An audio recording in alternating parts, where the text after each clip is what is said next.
जरा सोचिए, आज से कुछ आने वाले सालों में स्पेस टूरिज्म एक आम बात होगी, जहाँ पे इंसान एक स्पेसशिप पकड़कर मून, मार्स या गैलेक्सी के अलग अलग प्लैनेट्स पर जा सकते हैं। लेकिन अगर स्पेसशिप में एक छोटी सी गलती हो जाती है, जिससे स्पेस का सफर जो कि 2 हफ्तों का था अब सालों का होने वाला है, तब ऐसे सिचुएशन में क्या होगा, यही इस सीरीज में हम देखेंगे। कहानी का नाम है एवेन्यू 5। काफी मजेदार और हल्की फुल्की सीरीज है। इस सीरीज के 2 सीजन हैं और मैंने 2 वीडियो में इसे डिवाइड किया है। ये है फर्स्ट वीडियो और कुछ ही समय के बाद इसका सेकंड वीडियो भी रिलीज होगा, सो स्टे ट्यून। और अगर आपको ये सीरीज अच्छी लग रही है तो इस वीडियो को लाइक करके चैनल को सब्सक्राइब जरूर करिएगा ऐसे ही मजेदार वीडियोस के लिए। कहानी शुरू होती है तब हम एवेन्यू 5 नाम के स्पेसशिप को देखते हैं। ये एक बहुत ही बढ़िया और दुनिया का सबसे एडवांस लग्जरी पैसेंजर स्पेसशिप है जो स्पेस टूरिज्म के लिए बनाया गया है। ऑफ कोर्स स्पेस में घूमने जाना ये किसी नॉर्मल लोगों की बस की तो बात नहीं है, इसीलिए इनकी टिकट सिर्फ रिच लोग ही अफोर्ड कर पाएंगे। और एवेन्यू शिप के स्पेस ट्रिप में 5000 अल्ट्रा रिच लोग गए होते हैं। अब ये शिप इन लोगों को 8 वीक्स में अपने पूरे सोलर सिस्टम को घुमाकर मार्स और सैटर्न के ऑर्बिट से यू टर्न मार के वापस अर्थ पर लेकर आने वाली थी। इस शिप के क्रू मेंबर्स वर्ल्ड क्लास और टॉप रेटेड लोग होते हैं, जिन्हें लीड कर रहे हैं कैप्टन रायन क्लर्क। ये एवेन्यू शिप और ये पूरी कंपनी जेड नाम के एंटरप्रेन्योर चला रहा है। हम देखते हैं इस शिप में एडवांस पेनेट्रेबल शील्ड भी बनी होती है, जिससे स्पेस रेडिएशन और हीट वेव से प्रोटेक्शन मिल सके। शिप में ऑक्सीजन वाटर का स्टॉक भी काफी बड़ा होता है, जिससे ये लोग लगभग 3 साल तक शिप में रह सकते हैं।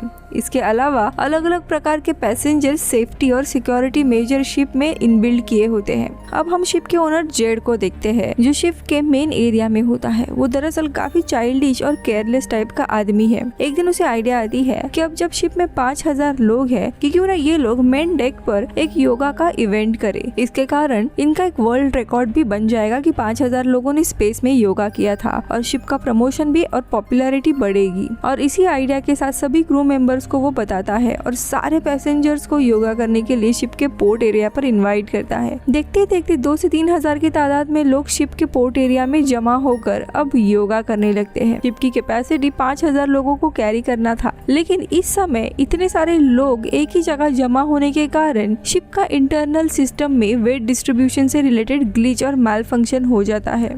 इसी के कारण शिप में इमरजेंसी वार्निंग के साइन भी बजने लगते हैं। लेकिन उस वक्त वहाँ पे सिर्फ एक ही एक्टिव ड्यूटी इंजीनियर होता है, जिसका नाम था बिली, जो देखती है कि कुछ अलर्ट आ रहे हैं, लेकिन उसे ये इतना सीरियसली नहीं लगता और वार्निंग को वो इग्नोर कर देती है। लेकिन कुछ मिनट के बाद वार्निंग के साथ साथ एक नया अलर्ट आ जाता है। यहाँ पे अब शिप ने इस एरर के कारण ग्रेविटी फ्लिप नाम का एक अजीब सा फंक्शन एक्टिवेट कर दिया होता है, जिसके कारण हम देखते हैं देखते देखते शिप की पूरी ग्रेविटी बंद हो जाती है और ये सारे लोग अब हवा में फ्लोट होने लगते हैं और सभी लोग अचानक से शिप के एक ही डायरेक्शन में चले जाते हैं। काफी सारा सामान उनके ऊपर गिरने लगता है, जिसके कारण काफी सारे स्टाफ मेंबर भी जख्मी हो जाते हैं। अब कैसे तैसे वही इंजीनियर बिली खुद को संभालते हुए वो ग्रेविटी का लीवर खींच लेती है, जिससे ग्रेविटी फिर से नॉर्मल होकर सभी लोग शिप के ग्राउंड में आ जाते हैं। लेकिन जब ये इंसिडेंट हुआ तब शिप के बाहर जोई नाम का एक इंजीनियर रिपेयरिंग का काम कर रहा था और ग्रेविटी फ्लिप के कारण वो अभी भी जोर से शिप की ओर खींचा जाता है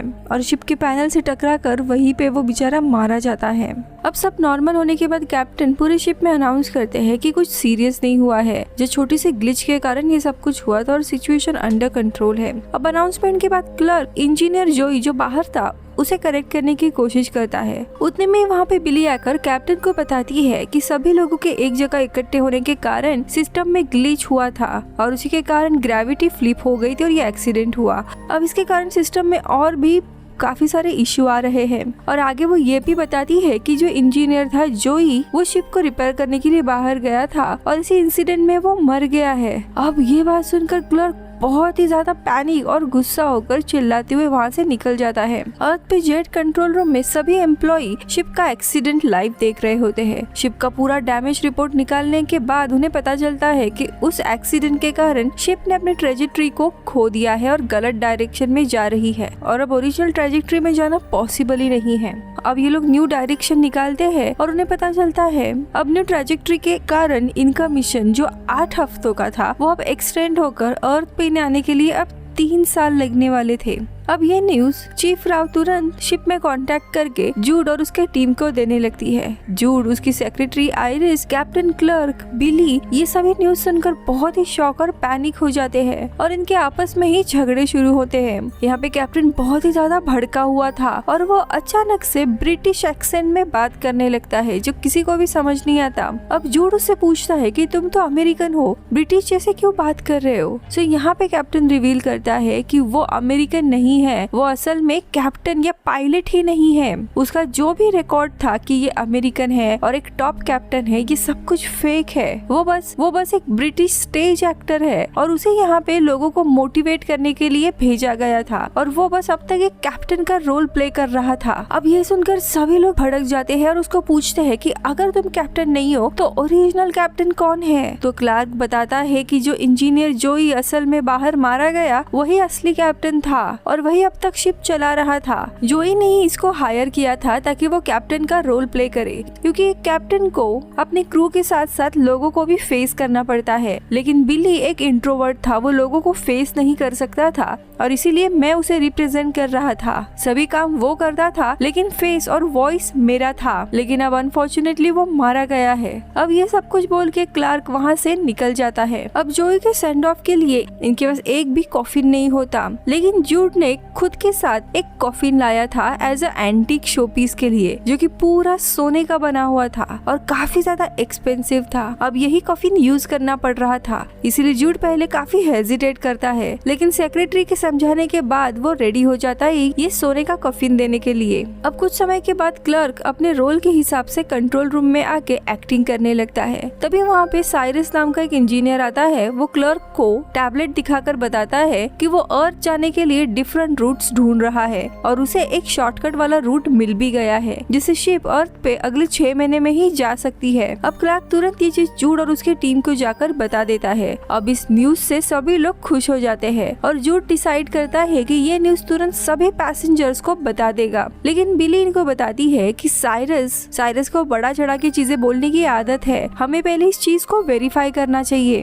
हमें पहले इस रूट की मल्टीपल टेस्टिंग करनी होगी, उसी के बाद हम कंफर्म कर सकते हैं। लेकिन यहाँ पे क्लर्क ने पहले ही पैसेंजर में से जो कैरेन नाम की औरत थी उसे बता दी होती है। अब कैरेन गॉसिप क्वीन होती है, इसीलिए अभी तक ये न्यूज पूरे पैसेंजर तक पहुंच गई होती है। यानी कि अब सब पैसेंजर को यही लग रहा था कि ये लोग आने वाले 6 महीने में अर्थ पहुंच जाएंगे। खैर अब यहाँ पे जोई के फ्यूनरल का टाइम आता है और उसे गोल्डन कॉफिन में रखकर सभी लोग उसके लिए प्रे करते हैं और अब कॉफिन को स्पेस में लॉन्च करने वाले होते हैं कि तभी बिली आकर क्लर्क को बताती है इस गोल्डन कॉफिन का वेट एक नॉर्मल कॉफिन से बहुत ज्यादा है, इसे बाहर लॉन्च करने में प्रॉब्लम आ सकती है।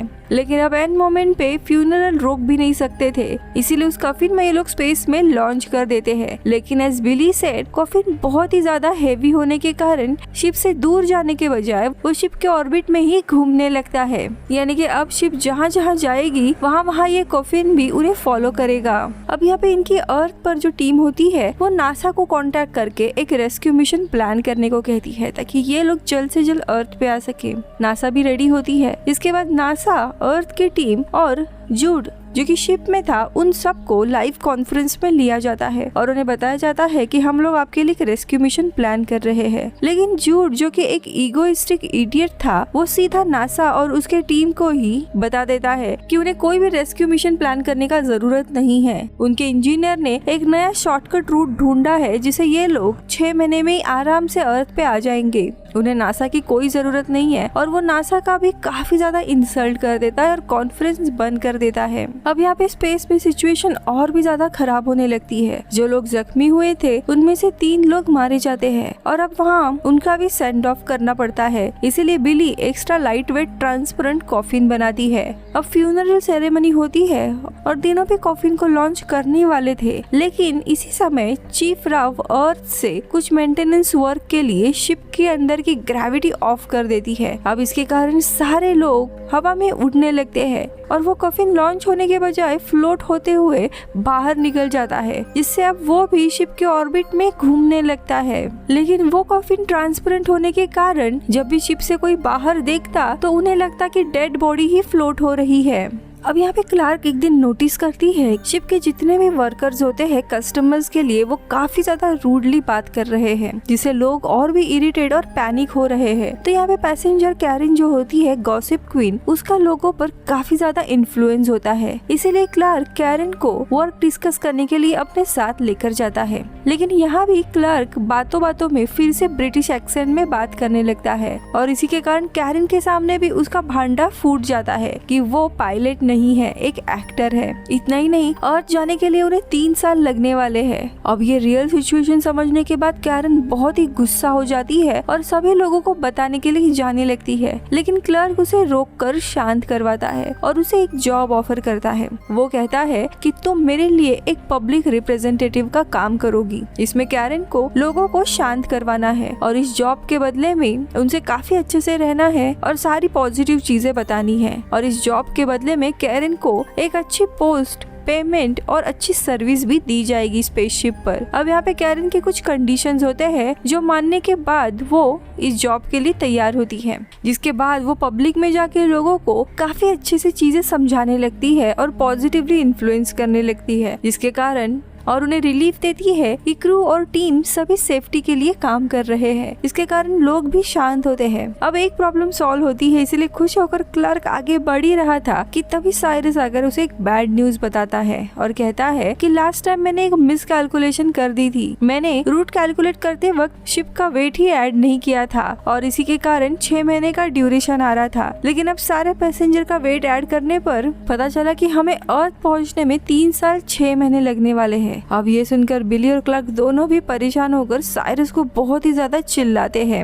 अब साइरस ऑप्शन देता है कि अगर हम किसी तरह 500 लोगों का वेट कम करें तो हमारा ड्यूरेशन बहुत ही कम हो सकता है। अब 500 लोगों का वेट कम करना यानी कि लोगों को सीधा शिप से बाहर फेंकना है। ये सुनकर क्लार्क उसके ऊपर बहुत ही भड़क जाता है। अब जाते हुए क्लार्क कैरन को 3 साल ड्यूरेशन की बात बता देता है और पब्लिक को काफी शांति से बताने के लिए कहता है ताकि कोई भी हंगामा ना करे।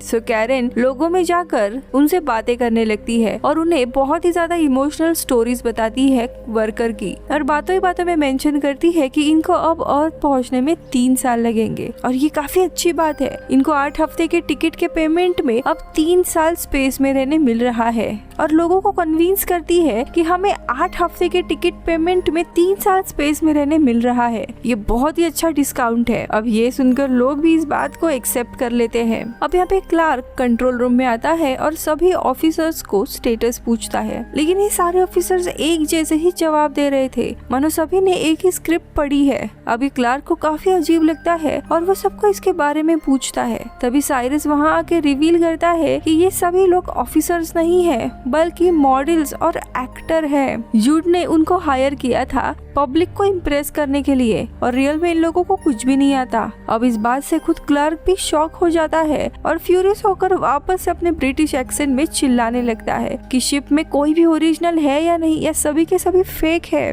और अगर ये सभी लोग एक्टर है तो शिप कौन चला रहा है। अब तभी बिली क्लार्क को शांत करवाती है और इस फ्लोर के कारपेट निकालकर उसे नीचे अंडरग्राउंड जाने के लिए एक डोर ओपन करती है। अब क्लार्क नीचे जाकर देखता है तो नीचे छोटे से बंकर जैसा एक कंट्रोल रूम था जहाँ पे कुछ लोग कंप्यूटर और सिस्टम में काम कर रहे थे। बिली बताती है कि ये लोग रियल ऑफिसर है जो इस शिप को चला रहे हैं। बिली और साइरस भी इन्हीं का पार्ट है। ये सभी लोग स्टार्टिंग से यहीं पे चुपकर काम कर रहे थे और ऊपर फेक ऑफिसर्स बैठे हुए हैं प्रिटेंड करने के लिए, ताकि लोगों के सामने सिर्फ अच्छा एक शो ऑफ सीन दिखे।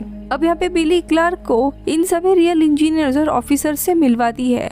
अब यहाँ पे शिप की रियल कंडीशन काफी सीरियस होती है, लेकिन यहाँ पे सभी लोग रिलैक्स होकर काम कर रहे थे। अब कुछ समय क्लार्क इनके साथ चिल आउट करता है, लेकिन यहाँ पे जूड के दिमाग में वापस एक अजीब आइडिया आते हैं। वो बच्चों के साथ फोटो खिंचवाएगा और लाइव इवेंट जैसा कुछ अर्थ पे शेयर करेगा, जिससे अर्थ के लोगों को लगेगा कि सब कुछ ठीक चल रहा है। इसीलिए वो काफी बच्चों को वेट सूट कंपार्टमेंट में बुलाता है। ये कंपार्टमेंट से स्पेस का अच्छा नजारा दिखता था, लेकिन इसके पास में शिप का प्रोटेक्टिव शील्ड के इंस्ट्रूमेंट और ड्रेनेज और वेस्ट के पाइपलाइंस भी होते हैं। अब यहाँ कंपार्टमेंट में सभी लोग और बच्चे स्पेस का नजारा ले रहे थे और लाइव फुटेज अर्थ पे सेंड हो रही थी। तभी जेड ऑडियंस में से किसी को कंट्रोल पैनल का रैंडम बटन दबाने को बोलता है। जैसे कि ये एक फेक कंट्रोल पैनल था, तो उसे पता था कुछ भी नहीं होगा। इसीलिए कैरन का हस्बैंड फ्रैंक वॉलंटियर करता है और वो आगे आके पैनल में से एक बटन दबाता है। अनफॉर्चुनेटली उसी समय शिप रैंडम स्टार से पास हो रही थी और उसके ग्रेविटेशनल पुल से प्रोटेक्टिव शील्ड का कुछ हिस्सा डैमेज होकर टूट जाता है और उसकी ड्रेनेज पाइपलाइन भी टूट जाती है, जिसके कारण सारा ह्यूमन का पूप बाहर स्पेस में इजेक्ट होने लगता है। और यही लाइव स्ट्रीमिंग अर्थ पे होती है। अब इस लीक से ऑक्सीजन और एयर भी कम होने लगते हैं और अगर ये पाइप क्लोज नहीं किया तो जल्दी से ऑक्सीजन खत्म भी हो जाएगा। अब यहाँ पे सभी पैसेंजर्स के लिए कैप्टन क्लर्क हीरो था, तो सभी उसी को बाहर स्पेस में जाकर पाइप को क्लोज करने के लिए फोर्स करने लगते हैं। पब्लिक को देखकर जेड भी क्लर्क को ही बाहर जाने के लिए कहता है। अब कोई ऑप्शन ना होने के कारण क्लर्क बेचारा अग्री करता है और इंजीनियर टीम उसे सूट और सभी इंस्ट्रूमेंट देती है और कम्युनिकेशन से उसे गाइड करने लगती है कि कहाँ कैसे जाना है। अब क्लर्क कैसे तैसे डरते हुए स्पेस वॉक बाहर जाता है और स्पेस वॉक करने लगता है। शिप में सभी पैसेंजर और अर्थ पे सभी लोग क्लर्क को ही लाइव देख रहे थे। अब यहाँ पे क्लर्क ने कभी भी स्पेस वॉक किया नहीं था और इसी कारण वो काफी रेगुलर फ्लोट होने लगता है, लेकिन कैसे तैसे इंजीनियर के सपोर्ट से वो पाइप के यहाँ पे पहुंच जाता है, जहाँ पे उसे पाइप का लीवर घुमाना था। लेकिन इतने फोर्स के कारण वो लीवर भी जैम हो गया था और अकेले क्लर्क से वो रोटेट नहीं हो रहा था और इसी के कारण बिली बाहर आती है और उस लोकेशन पे जाके क्लर्क की हेल्प करती है। अब दोनों वो लीवर को क्लोज करने में कामयाब हो जाते हैं और सभी ड्रेनेज रुक जाता है और वो लोग वापस अंदर आ जाते हैं। अब इस सक्सेस के कारण कैप्टन क्लर्क सिर्फ स्पेसशिप में ही नहीं बल्कि पूरे अर्थ पे भी सुपर हीरो कहलाता है, क्योंकि उसकी स्ट्रीमिंग अलग अलग देशों में भी हो रही थी। शिप में और अर्थ पे सभी लोग उसे चेयर करने लगते हैं, लेकिन अब एक नया इशू इनके सामने आता है कि जितने भी ड्रेनेज पूप स्पेस में लीक हो गए थे वो सब स्पेसशिप के ऑर्बिट में ही रोटेट होने लगते हैं, यानी कि 4 कॉफिन के साथ साथ पूप भी इन्हें फॉलो करने वाली थी। अब नेक्स्ट डे इनकी छोटी सी पार्टी चल रही थी, सभी लोग एंजॉय कर रहे थे, लेकिन कुछ लोग कैरन के हस्बैंड फ्रैंक को ब्लेम करने लगते हैं, क्योंकि उन्हें लग रहा था फ्रैंक ने बटन दबाया था और उसी कारण से वो पाइप का इंसिडेंट हुआ। अब धीरे धीरे सभी लोग उसे स्पेसशिप से बाहर फेंकने की मांग करने लगते हैं। अब यहाँ पे जेड खुद भी ड्रंक होता है और वो भी मजे में फ्रैंक को फेंकने की बात करने लगता है। सिक्योरिटी भी आगे आकर फ्रैंक को पकड़ लेती है बाहर फेंकने के लिए। अब यहाँ पे कैरन रोकने की काफी कोशिश करती है। अब फ्रैंक को ये लोग रियल में बाहर फेंकने वाले होते हैं कि तभी क्लार्क वहाँ पे आ जाता है और वो पब्लिक को समझाने लगता है कि एक्सीडेंट फ्रैंक के कारण नहीं बल्कि ग्रेविटेशनल पुल के कारण हुआ था। क्लार्क इनके लिए एक रिस्पेक्टेड हीरो था, इसीलिए सभी लोग उसकी बात मान लेते हैं, लेकिन फ्रैंक का यहाँ पे कुछ अजीब ही चल रहा था। फ्रैंक को लग रहा था कि क्लार्क और कैरन इनका अफेयर चल रहा है, क्योंकि दोनों एक दूसरे के साथ काफी टाइम तक बात कर रहे थे। इसीलिए क्लर्क उसे बचाने के लिए थैंक्स बोलने के बजाय उसे पंच मारता है और उनका झगड़ा शुरू होता है। अब ये सर्कस यहाँ पे चली रही थी तो अर्थ पे चीफ राव जो होती है वो व्हाइट हाउस आती है प्रेसिडेंट की मदद लेने के लिए, ताकि वो जल्दी से जल्दी इन लोगों को वापस लाए। और यही एपिसोड खत्म होता है। एपिसोड के स्टार्ट में हम देखते हैं पैसेंजर में एक प्रेग्नेंट लेडी होती है जिसकी डिलीवरी होती है। ये हिस्टोरिकल इवेंट था क्योंकि स्पेस में पहली डिलीवरी थी। सभी लोग खुशियों से सेलिब्रेट करने लगते हैं। यहाँ पे क्लार्क और बिली भी पास में ही खड़े होते हैं। वो लोग नोटिस करते हैं कि धीमी आवाज में बीप बीप ऐसा सिग्नल सुनाई दे रहा है। अब ये किसी प्रकार की वार्निंग हो सकती है, इसीलिए दोनों भी इस आवाज के सोर्स को ढूंढने लगते हैं। काफी समय बीत जाता है और लगभग आधे से ज्यादा शिप ये लोग चेक करते हैं, लेकिन उन्हें इसका सोर्स ही नहीं मिलता। अब सर्च के दौरान उन्हें एक पैसेंजर मिलता है। वो बताता है कि उसे स्पेस और साइंस के बारे में बहुत जानकारी है और वो इस आवाज के बारे में भी जानता है। ये आवाज एक्चुअली में शिप के ऑक्सीजन डिपार्टमेंट से आ रही है एज अ वार्निंग साइन, क्योंकि ऑक्सीजन अब धीरे धीरे खत्म हो रहा है। अब ये बहुत ही डरावनी न्यूज थी जिसे बिली और क्लर्क दोनों भी पैनिक होते हैं और आगे ये लोग आयरिस और कैरन को भी ये न्यूज बता देते हैं। तो यहाँ पे हम अर्थ पे चीफ राव को देखते हैं जो प्रेसिडेंट से मिलने आई थी और उन्हें एक सिक्योर मिशन के लिए फंड और बाकी हेल्प देने की रिक्वेस्ट करती है। अब यहाँ पे प्रेसिडेंट जेड के बिहेवियर के लिए राव को काफी फायरिंग देते हैं। आगे वो हेल्प करने के लिए रेडी होते हैं, लेकिन वो सजेस्ट करते हैं कि शिप में से 500 नॉन इम्पोर्टेंट लोगों को निकालना होगा, यानी कि इन शॉर्ट इन्हें मरवाना होगा, जिससे शिप का स्पीड दुगना बढ़ेगा। अब इसके लिए राव रेडी नहीं होती। तो यहाँ पे एवेन्यू 5 में जेड मेन क्रू मेंबर से मीटिंग करता है और इस ऑक्सीजन वाले इशू को सॉल्व करने के लिए कहता है। ये प्रॉब्लम काफी सीरियस थी और अगर इन लोगों ने ऑक्सीजन केयरफुली यूज नहीं किया तो जल्दी सभी मारे जाएंगे। मीटिंग में सभी लोग डिसाइड करते हैं कि ऑक्सीजन कम करने के लिए कोई भी अब से ज्यादा हंसेगा नहीं या फिर जोर जोर से बातें या चिल्लाएगा नहीं। स्पोर्ट्स या वर्कआउट, योगा, इन सभी एक्टिविटीज को भी बैन किया जाएगा। इतना ही नहीं, सभी को धीमी आवाज में बात करना होगा। तो यहाँ नीचे चीफ राव लिविन से कांटेक्ट करती है और वो बताती है कि काफी बहस के बाद गवर्नमेंट इनको हेल्प करने के लिए रेडी है। उनको फंड और बाकी रिसोर्सेज भी मिल जाएंगे, लेकिन गवर्नमेंट 500 नॉन इम्पोर्टेंट लोगों को इजेक्ट करने के लिए बोल रही है, लेकिन गवर्नमेंट का ये सुझाव उसने रिजेक्ट किया है। अब यहाँ पे शिप में सिग्नल बहुत ही कट हो रहा था, आवाज बार बार बंद हो रही थी, जिस वजह से आधी अधूरी बात सुनाई जाती है कि फंडिंग मिला है और इनको 500 लोगों को इजेक्ट करना है। आगे की बात ये लोग सुन ही नहीं पाते। अब ये बात सुनकर सभी क्रू पैनिक हो जाता है। इनके साथ कुछ पैसेंजर भी थे और वो ये न्यूज सुनकर क्रू को ही चिल्लाने लगते हैं, लेकिन क्लर्क आगे क्लियर करता है कि जब तक वो इंचार्ज रहेगा किसी को भी इजेक्ट नहीं करेगा।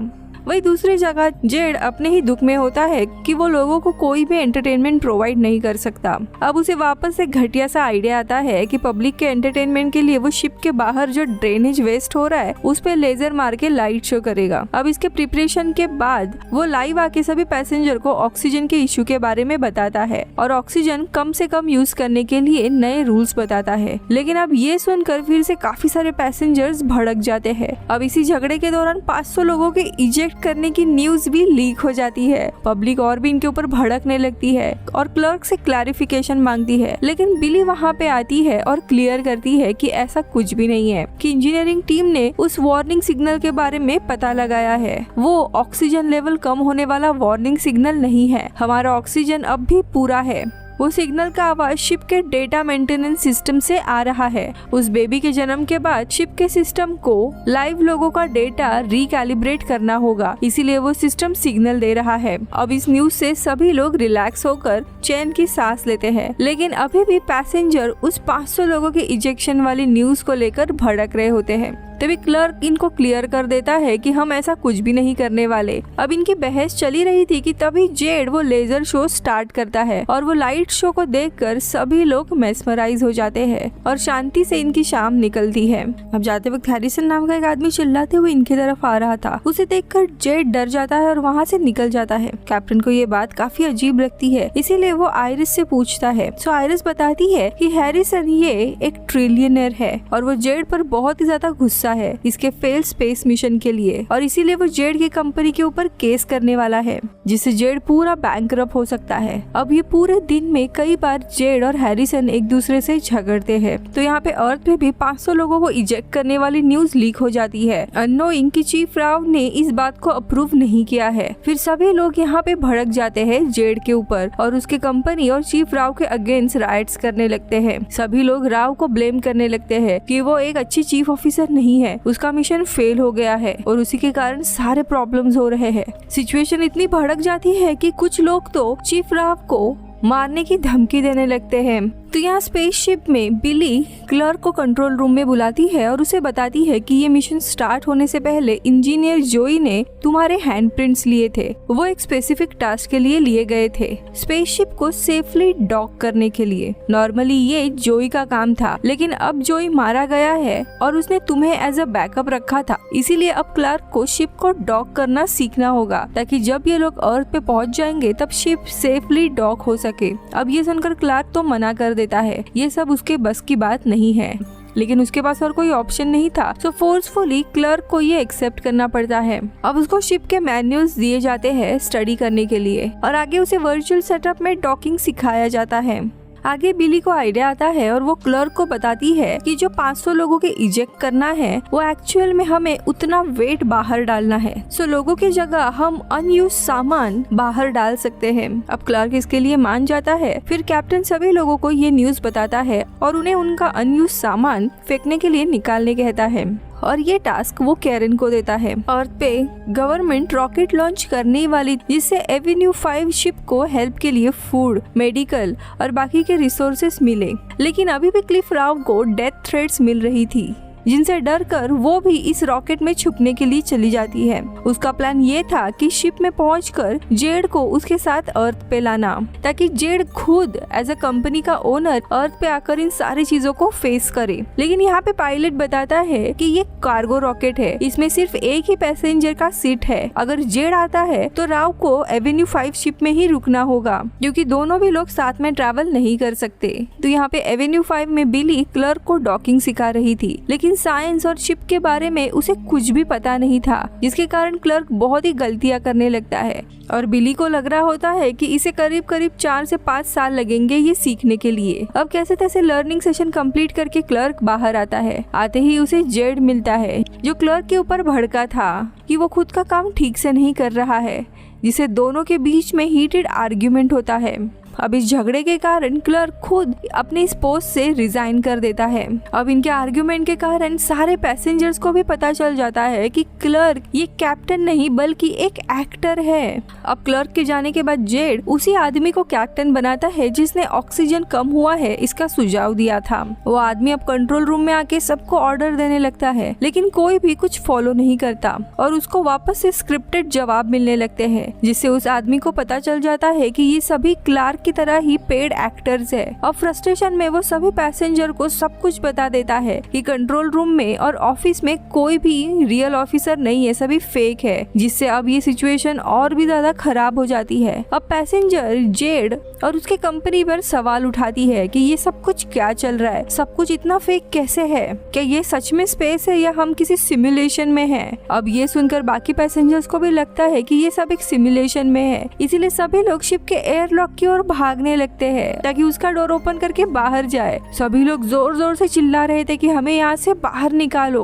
हमें घर जाना है। अब तभी क्लार्क वापस आकर सबको समझाने की कोशिश करता है कि ये एक्चुअल स्पेस में ही है और एयरलॉक अगर ओपन करते हैं तो सभी लोग मारे जाएंगे, लेकिन कोई भी उसकी बात पे ट्रस्ट नहीं करता। वही हैरिसन भी इन्हें ज्वाइन करता है और लोगों को भड़काने लगता है। अब सिचुएशन देख के शिप का रिप्रेजेंटेटिव मैट वहाँ पे आ जाता है और लोगों को उन्हीं की भाषा में समझाने लगता है। वो पहले तो एयरलॉक का कोड सबको बता देता है, फिर एक्सप्लेन करता है कि ये लोग एक्चुअल सिमुलेशन में ही है और बाकी सब कुछ फेक है, लेकिन मिशन कंप्लीट होने से पहले अगर ये लोग बाहर जाना चाहते हैं तो सिमुलेशन में ही मारे जाएंगे और अगर आप लोग यहाँ पे मरोगे तो रियल लाइफ में भी आपकी मौत हो जाएगी। इस सब कुछ पैसेंजर शांत हो जाते हैं, लेकिन फिर भी कुछ पैसेंजर चिल्लाने लगते हैं और भागकर एयरलॉक डोर के अंदर जाते हैं और जो कोड मैट ने बताया था उसे एयरलॉक ओपन करते हैं और देखते देखते वो पैसेंजर आइस फ्रीज होकर मारे जाते हैं। लेकिन अब भी बाकी पैसेंजर को यकीन नहीं आता, उनको ये अभी भी सिमुलेशन गेम की तरह लग रहा होता है और वो आदमी जैसे मरा वो एक प्रकार का VFX इफेक्ट लगता है,